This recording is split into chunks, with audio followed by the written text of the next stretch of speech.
Fala pessoal, tudo bem? Você já parou para pensar que uma linha de código ela pode estar acabando com a performance da sua aplicação? Pois é. Nesse vídeo, eu vim aqui compartilhar com vocês como as nossas decisões de código podem impactar absurdamente o quanto a nossa aplicação está apta a receber requisições, o quanto ela pode suportar. E eu vou mostrar também como nós podemos identificar isso, identificar esses gargalos enquanto nós estamos desenvolvendo, para assim pensar em soluções adequadas para aquele código. Porque às vezes a solução, o código que resolve, ele pode não ser a melhor solução para o problema. Bom, eu trouxe uma aplicação aqui, eu vou compartilhar a tela com vocês, para que a gente possa ver isso na prática, beleza? Então vamos lá. Beleza. Eu tenho uma pequena aplicação aqui, já rodando. Essa aplicação, ela tem apenas uma rota, que é a rota /games. Ela está separada aqui por camadas, né? Então eu tenho o controller, eu tenho o service, eu tenho o repository. Eu vou fazer uma chamada para essa API, para esse endpoint aqui. Então vamos lá. Vou usar o HTTP/IE que eu tenho instalado. Então http localhost 3000/games. Maravilha. Tive uma resposta até que rápida. E ele me retornou um objeto aqui, uma lista com vários objetos. Eu tenho 10 elementos aqui, 10 jogos, tá, listados para mim. Bom, eu tenho mais itens no meu banco. Por que veio só 10? Porque no meu controller foi implementada uma paginação, tá? Na verdade, eu implementei essa paginação lá para frente. Então, essas camadas iniciais elas estão recebendo os dados e estão delegando. Aqui eu aceito um rec.query para que a pessoa que esteja utilizando o nosso sistema possa passar qual página ela está, né, qual página ela quer e qual o limite. Quando ela não passa nada, eu defino alguns defaults e passo isso para a camada de service. A camada de service ela chama lá o repository e o repository aplica um limit offset para poder fazer a paginação. Beleza? Estou usando MySQL 2 mesmo, não estou usando nenhum ORM aqui para facilitar o nosso entendimento também. Perfeito. Nós vimos um cenário para apenas uma requisição. Então eu ainda não tenho consciência se isso aqui está bom ou se está ruim. Eu preciso de alguma forma testar uma carga de requisições. Testar a aplicação como se vários usuários estivessem requisitando de maneira simultânea. Para isso, nós temos ferramentas que possibilitam esse tipo de teste de carga. Uma delas, que é a que eu vou usar aqui, é o AutoCannon. Então eu vou chamar com npx AutoCannon. No AutoCannon, eu posso especificar a quantidade de clientes simultâneos. Então eu vou colocar "-c" e vou especificar que eu quero 10 clientes simultâneos. O que mais eu posso passar aqui? Eu posso passar a duração desse teste. A duration padrão, a duração padrão, caso eu não especifique, é de 10 segundos. Mas, por benefício do tempo aqui, eu vou colocar 5 segundos. Então, "-d" de duration, 5 segundos. Posso passar outras propriedades? Posso também. A gente pode encontrar tudo isso na documentação. Nós temos workers, temos também a quantidade de requisições, eu posso configurar tudo. Além dessas, eu só vou pedir para ele renderizar o status code, para saber se deu tudo certo ou não. Então, "-render status codes". E por fim, eu vou chamar a minha API. Então vai ser http://localhost. Vou bater lá naquele endpoint de games. Vamos ver o que acontece. Temos 5 segundos de execução dessas requisições. Vamos ver aqui. Beleza, finalizou e foram feitas 14.066 requisições com sucesso no período de 5 segundos. Todas com status 200. Maravilha. Mas eu não tenho como comparar ainda se isso é bom ou se é ruim. Eu estou na minha máquina, estou no ambiente aqui local, não está em nuvem, não tem mais nada impactando. Eu vou verificar agora se isso é bom ou se é ruim, eu vou ter uma medida agora de comparação, quando eu for implementar uma nova feature, quando eu for mexer em alguma coisa na minha aplicação, nesse momento. Então, o teste de carga, que é isso que a gente faz aqui, ele também é super importante enquanto nós estamos desenvolvendo. Ou seja, além dos testes unitários, os testes de integração que nós temos para medir ali, né, para avaliar o comportamento, se tudo está se comportando corretamente, a nível de função, né, a nível de integração, nós temos o teste de carga para medir o quanto que a nossa aplicação é capaz de receber, o quanto ela é capaz de lidar concorrentemente, beleza? Então, o teste de carga é importante e eu vou mostrar isso para vocês agora. Vamos lá. Eu preciso de uma feature nova nesse sistema. Porque o que nós estamos entregando agora, vou até rodar de novo, sem ser o teste de carga, mas a requisição natural, ó, é uma lista de objetos. Mas eu gostaria que a aplicação front-end, por exemplo, ela soubesse quantas páginas eu tenho no total. Eu estou na página 1, quantas páginas ainda eu tenho? E aí o front-end poderia renderizar os botõezinhos lá, falando de quantas páginas tem, ou até mesmo poderia fazer um scroll infinito, mas saberia, né, até quando continuaria fazendo as requisições. Aqui eu não tenho, então nós vamos implementar essa funcionalidade. Na verdade, eu já implementei essa funcionalidade. Eu vou mostrar aqui para vocês mudando de branch. Git checkout after fetch, se eu não me engano. After fetch. Belezinha. Então eu troquei de branch. E o que eu fiz? Eu adicionei o recurso de paginação, obviamente, né? Que agora eu comentei com vocês que ele vai trazer a quantidade de páginas e etc. Eu não vou mostrar ainda as modificações no service. No controller eu posso até mostrar porque não mudou nada, tá? Então não mudou nada aqui na controller, a gente pode ver isso. Mas eu vou executar o teste de carga de novo. Primeiro, só rodar o teste, a requisição normal, só para a gente ver que a feature foi acrescentada e está tudo funcionando. Então eu continuo tendo os 10 elementos aqui, os 10 itens. O limite de 10, a página 1, páginas restantes tem 4, total de páginas 5. Vou fazer o teste de carga. Quanto que tinha dado antes mesmo? 14 mil e pouco, né? Vou rodar o teste de carga na mesma configuração, porque eu preciso de um ambiente controlado, tá? É igual um experimento de química, né? A gente, para poder simular ali se deu certo ou não o experimento, se eu consigo reproduzir o experimento, eu tenho que manter o mesmo ambiente. Então eu vou executar com 10 conexões e 5 segundos. Vamos ver. Vou aguardar aqui ele finalizar só. E olha isso, pessoal. Olha que absurdo. Olha que absurdo. Aqui está falando 694, né? Aqui ele trouxe para mim 704 requisições em 5 segundos. Caiu de mais de 14 mil para 700 requisições. Mas está funcionando. Se eu não tivesse um teste de carga aqui, tivesse, por exemplo, só o teste de integração ou o teste unitário, ele passaria. Correto? Porque ele está entregando a feature que eu gostaria de ter. Só que, em termos de requisição, olha a queda absurda que teve. A nossa aplicação ela não aguentaria quase mais nada se ela estivesse no ar. Se eu levasse isso para produção, essa nova feature aqui, geraria muitos problemas no sistema que está online. Tá? Então vamos ver o que aconteceu agora. O controller eu disse, eu não mudei. Então chegou o momento da gente identificar esse gargalo. Eu vou acessar aqui o Get Paginated da Service. No Get Paginated da Service, eu adicionei algumas coisas. Por quê? Porque agora eu precisava daquela feature, né?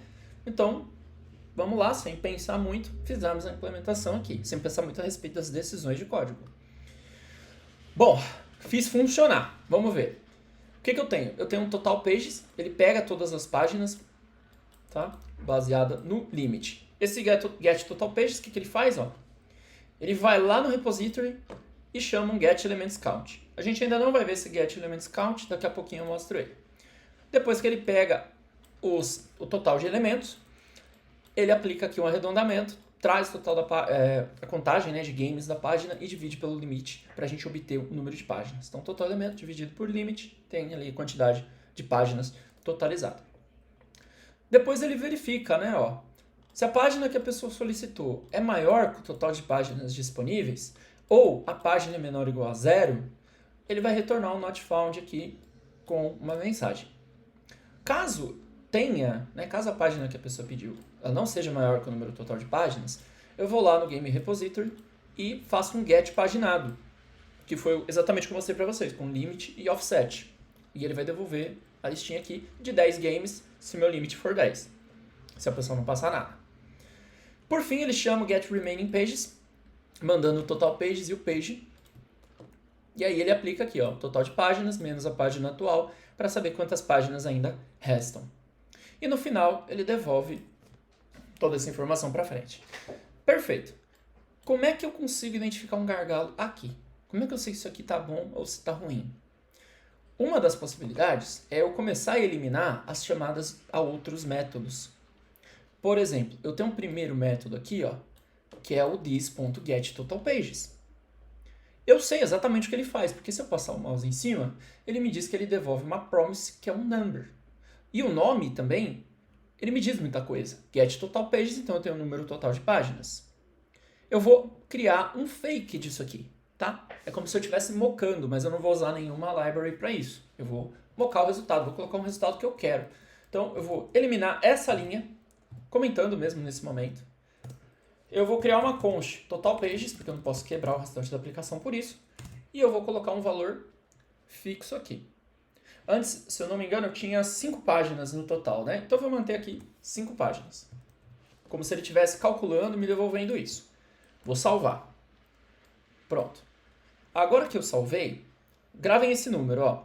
Antes foram 14.000 e alguma coisa de requisições antes de implementar essa feature.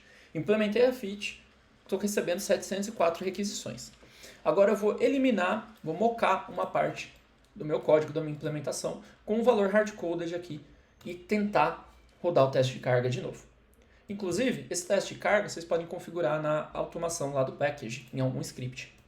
Facilita um pouco a vida, né? Então, vou executar aqui, vamos ver. Foram 700 e poucas requisições que tinha conseguido suportar. Olha lá, galera. Só o fato de eu ter eliminado essa linha do jogo, eu consegui recuperar boa parte da performance. 14.000 requisições aqui foram possíveis ser executadas. Então, foi o que eu disse no início do vídeo. Uma linha de código, ela pode impactar absurdamente a performance da aplicação. Nós temos que ter consciência disso e a gente tem que conseguir, enquanto nós estamos desenvolvendo, avaliar esse gargalo, avaliar as nossas implementações. Testar com o teste de carga, tá bom? Então, legal. Por que está acontecendo isso? Agora a parte que a gente entende um pouco da solução e as possíveis soluções para isso. Vou voltar esse limit. Vamos começar a fazer o trace dele. Vou entrar aqui. Ele chama o Game Repository Get Elements Count. Vamos acessar. Olha a implementação. Eu estou fazendo um connection.query de um select count. Essa operação ela é muito custosa para o banco de dados. É uma operação que pode demorar muito, como uma outra operação de agregação qualquer, né? Um sum, um average, que é feito dentro do banco. Portanto, se eu estou dependendo de uma operação de agregação de forma assíncrona, onde o meu cliente vai fazer a requisição, ele vai ter que esperar esse cálculo para ter a resposta, isso pode gerar esse gargalo, que foi o que aconteceu exatamente aqui. Que a nossa forma ali de conseguir lidar, né? A aplicação, a capacidade dela de poder lidar com as requisições caiu de 14.000 para 700 requisições por causa disso aqui. Né? Tá bom, Rafa. Então, qual seria uma das possíveis maneiras de resolver? Só, vamos pensar o seguinte. Se eu estou aplicando um select count e eu tenho uma base de 1 milhão de registros, isso aqui vai demorar uma eternidade, né? Para devolver. Se eu estava recebendo 700 requisições, imagina com 1 milhão. Eu estou com uma base com 43, eu acho, elementos no total. Como é que, por exemplo, empresas grandes ali, Google, por exemplo, faz aquela paginação, né? Existem várias estratégias, tá? Existem maneiras de fazer estimativa disso, utilizando estatística mesmo. Outra possibilidade que nós temos é tirar esse cálculo do nosso fluxo de execução. Esse cálculo ele pode ser feito de modo background, ele pode ser feito em background, tá? Porque não tem a necessidade de eu ter exatidão nesse número. Ah, Rafa, como não tem necessidade de ter exatidão? Não tem, porque imagina se eu tenho de novo 1 milhão de registros. Aí tem alguém usando lá o painel e está cadastrando coisas. Cadastrou mais 10 itens. 1 milhão e 10 não vai fazer muita diferença para mim no cálculo final. Eu vou calcular baseado em 1 milhão. E quando isso aqui for atualizado pela meu background, né, pela minha função de background que vai estar rodando ali, pronto, nós teremos o dado lá, novinho, pronto novamente para ser consultado e para que as novas páginas sejam calculadas. Então, é o trade-off que a gente tem, né? Adiciona esse pequeno delay ali na informação super atualizada que nós teríamos, mas a gente ganha em questão de capacidade de requisição, porque eu tirei esse cálculo custoso de dentro do nosso fluxo, tá? Então, para a gente ver a solução de fato, né? Isso acontecendo, eu vou mostrar para vocês como que nós poderíamos fazer. Ó, eu criei uma outra aplicação aqui em Nest.js e essa aplicação ela tem um cron job. Então ela roda de tempos em tempos e ela faz a atualização de um cache distribuído no Redis.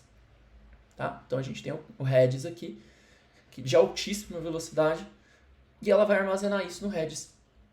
Vou até abrir o cron aqui para mostrar para vocês. O cron service. Opa, não é esse não. Esse aqui é o dist. Deixa eu abrir o correto aqui para vocês. Populate cache. Ah, ele está no último. Perdão. Deixa eu mudar a branch aqui. Git checkout solution. Tá? A solution não está pronta. A gente vai implementar. Mas vamos lá. Só para ver aqui, ó. Populate cache. SRC. A parte de cron service. Olha lá. Eu pedi para ele rodar de 30 em 30 segundos. Lógico que a gente não vai fazer isso de fato, né? Eu estou fazendo para a gente poder ver funcionando. Mas vocês poderiam setar aqui, ó. Sei lá, at midnight, se eu não me engano. Olha lá, every day at midnight, todo dia, meia-noite, enfim. Tem várias possibilidades que nós temos para adicionar isso. Beleza, então eu vou fazer ele rodar para a gente ver ele funcionando. É um serviço à parte, tá? Da minha aplicação. Vocês poderiam colocar, sei lá, um sistema de fila ali, enfim, de N maneiras, né? Tem que pensar, sempre pensar no que seria a melhor solução, sem também gerar muito custo e muita complexidade, né, no todo, mas estou trazendo isso como exemplo. Vou acessar ele aqui, o Populate Cache, e vou rodar o npm-i. Pronto, acho que está tudo certo. Agora eu vou rodar o npm run start dev para ele ficar rodando aqui, de lado. Ah, tá na mesma porta, deixa eu trocar a porta aqui. Deixa eu ver se é isso mesmo. Ah, não tá na mesma porta não. Achei que tivesse. Não tá. Tá subindo a aplicação. Vou esperar ele subir pra gente dar uma olhada.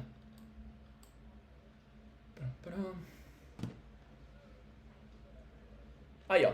Então ele tá rodando o cron e tá populando o cache, né? Então, se eu abrir agora na minha extensão, eu tenho a extensão NoSQL e eu consigo ver esse banco Redis aqui, que eu subi com o Docker também. E aí ele mostra pra mim, ó, que eu tenho uma chave games e essa chave games tem a contagem de itens que eu tenho registrado ali no meu banco, tá? Então esse meu serviço, ele tá indo lá de tempos em tempos, batendo no banco, fazendo aquela função de agregação e atualizando o total de elementos aqui, que é só o que eu preciso, na verdade. Beleza? Então esse serviço vai ficar rodando ali sem a gente se preocupar com o serviço web principal. Ele está rodando em background, um outro serviço à parte. Perfeito. Agora o que eu preciso é melhorar a minha implementação. Melhorar a minha implementação dessa brincadeira aqui, que não ficou legal, né? Não ficou legal. Então tá. O que nós vamos fazer aqui para resolver isso? Tem muita implementação possível, tá, pessoal? A gente poderia fazer com inversão de dependência, poderia fazer de um monte de jeito, mas eu vou fazer do jeito que acaba sendo mais rápido para esse momento aqui, tá? Então, o que eu vou fazer? Eu vou adicionar aqui dentro mesmo a parte do Redis. Então, eu vou fazer o private Redis key. Eu vou falar que vai ser games. É essa chave que eu vou criar lá, porque é a mesma chave que eu quero me comunicar aqui no NoSQL, né? Essa chave games. Perfeito. Agora eu vou pegar o Redis. Mas para não ficar tão bagunçado também, eu não vou colocar o Redis aqui. Eu vou colocar o serviço do Redis aqui. Então eu vou criar uma implementação do Redis Service. Do Redis Service.ts. Nele eu vou fazer um export default class Redis Service. Vou adicionar a minha instance aqui, que vai ser do tipo Redis. E eu não tenho Redis. Então a gente instala. Eu estou usando ele no Nest, mas eu não tenho aqui no Express. Então eu vou instalar npm-i io Redis. É uma das bibliotecas que eu posso usar. Beleza. Agora que eu tenho o io Redis, Ele já vem aqui, perfeito. Vou fazer um constructor para ele, aonde ele vai criar essa instância do heads aqui. Vamos lá, instance igual a new heads. Bom, eu não preciso passar informações, configurações de connection, porque eu estou rodando ele no localhost na porta default. Então ele já consegue se conectar sozinho, só de fazer isso. Não preciso configurar. E aqui eu vou criar um método chamado getData, que ele vai receber uma key, tá? E ele vai coletar o dado a partir dessa key. Então vai ser aqui, data igual a await, this.instance.get, a nossa key. Agora eu devolvo, return data. Tá? Vou devolver o data. Então ele vai consumir lá do heads e ele vai devolver aquele número aqui pra gente da chave. Ou seja, eu vou passar games, ele vai bater lá no games e vai trazer o número 43 pra gente. O head service está pronto. Agora eu volto no game service e vou adicionar aqui aquele do tipo heads service. E aqui dentro eu vou fazer a instanciação dele, ó. Heads igual a new head service. Maravilha. Agora que eu fiz a instância do head service, a gente vai fazer alguns pequenos ajustes aqui nessa implementação. Não esqueçam que estava dando 700 e poucas requisições só, né? Havia caído muito a quantidade de requisições que a gente suportava. Então agora eu vou fazer o quê? Eu tenho necessidade de pegar esse total pages aqui. A gente já viu que isso aqui é um gargalo, né? E eu estou chamando a função do banco já, que eu não gostaria de chamar o select count. Então eu vou eliminar ela, tá? Por hora eu vou eliminar ela. Também já vou eliminar essa função, get total pages aqui, porque isso aqui não faz sentido pra gente. Talvez o que eu possa deixar é só esse que recebe o limit, né? O game total. Posso fazer umas pequenas alterações, tipo apagar isso e receber o games count aqui. Vai ser um number, perfeito. Então ele vai receber o games count e o limit. Eu não preciso mais fazer aquela query lá. Tá bom. Agora vamos olhar para cá. O que eu estou precisando? Bom, inicialmente eu posso pegar os games de forma paginada. Vamos pegar os games de forma paginada. Peguei todos os games. Agora, para eu poder construir aquele objeto de resposta, que tem todas as informações que eu preciso, eu vou buscar no cache a quantidade. Então, const cached, para saber se está no cache, await this.heads.getData, passando this.headsKey. E ele vai constar lá. Agora, eu vou aumentar um pouquinho a resiliência da minha aplicação. Eu não vou deixar ela quebrar caso isso não exista. Então eu vou fazer um if, né, not cached aqui, e vou devolver alguma coisa, caso ele não exista. O que eu vou devolver? Vou dar um return aqui do nosso status, que vai ser o service status. Ok. Eu vou colocar o data, que vai ser os nossos games. Vou colocar o page e o limit. A tipagem, ela vai reclamar comigo, porque vai falar, poxa, você precisa passar o quê? As propriedades aqui de total pages e remaining pages. Se eu passar como 0, eu acho que pode ficar um pouco estranho, né? Porque eu não tenho 0 páginas faltando, nem nada do tipo. Então, para esse fim do exemplo, eu vou vir aqui no nosso service response e eu vou deixar o total pages e o remaining pages como opcional. Pronto. Então, o nosso problema de retorno está resolvido. Agora, se ele tem o cache ele é aquele 43, só que ele é uma string, então eu vou converter ele no número. Total pages, usando o mesmo nome de variável aqui para a gente não ter muita dor de cabeça. Cached. Olha lá. Total pages igual a number, cached. Agora, essa verificação ela continua a mesma, tá? Eu vou ficar devolvendo o erro aqui mesmo. Até poderia devolver um erro aqui, talvez, né? Dele não ter a chave do heads, mas, enfim, vou devolver assim, porque o retorno inicial ele pode ter, vai. Beleza, não vou me preocupar muito com isso agora. E o final não muda, porque o final é o seguinte: se ele passou aqui, ele está com os games, ele conseguiu os dados no cache, que é o número total de páginas, ele passou daqui também, aí ele buscou, né, total pages. Aqui está errado, não é total pages, aqui seria o total de elementos. Para obter o total pages, eu vou passar esse number, que é o cached, para a minha função de get remaining pages. Então vai ser this.get remaining pages, para receber ele E, opa, na verdade é aqui, né? Ó, é get total pages. Games count e limit. Então é get total pages. Aí, é o cached e o limit. Pronto. Então, pega todas as páginas, ele vai receber o cached, que é o total de elementos. Poderia colocar até um nome diferente, né? E o limit aqui, ele calcula e traz para cá o número total de páginas. Legal. E agora ele está reclamando aqui comigo que não pode aplicar, né, o tipo número a uma promise de número. Óbvio, porque esse get total pages, ele falava lá com o banco. Ele fazia aquele select count, né? Então, eu poderia colocar um await aqui, ou simplesmente, se não for impactar no restante da minha interface ali na comunicação do sistema, na verdade, eu só tiro esse async aqui, né? E o retorno desse promise number, que ele não está fazendo nenhuma operação assíncrona, é só um cálculo base. Legal. Então está resolvido. Get total pages, pegou o número total de páginas, aquela mesma regrinha que a gente já tinha visto. E agora ele chama o get remaining pages, para saber quantas são restantes, e devolve o objeto inteiro. É isso, essa é a nossa lógica. Então eu vou salvar, eu vou lá no Game Repository para eliminar esse get elements count, que a gente não vai usar ele mais aqui. Isso aqui está sendo feito por outro serviço, esse cálculo. Prontinho, pessoal. Acho que é isso a implementação. Vamos dar uma olhada o que acontece. O cron job está rolando aqui ainda. Eu vou executar uma requisição, http localhost 3000/games, só para ver se ele continua trazendo o que nós gostaríamos, né?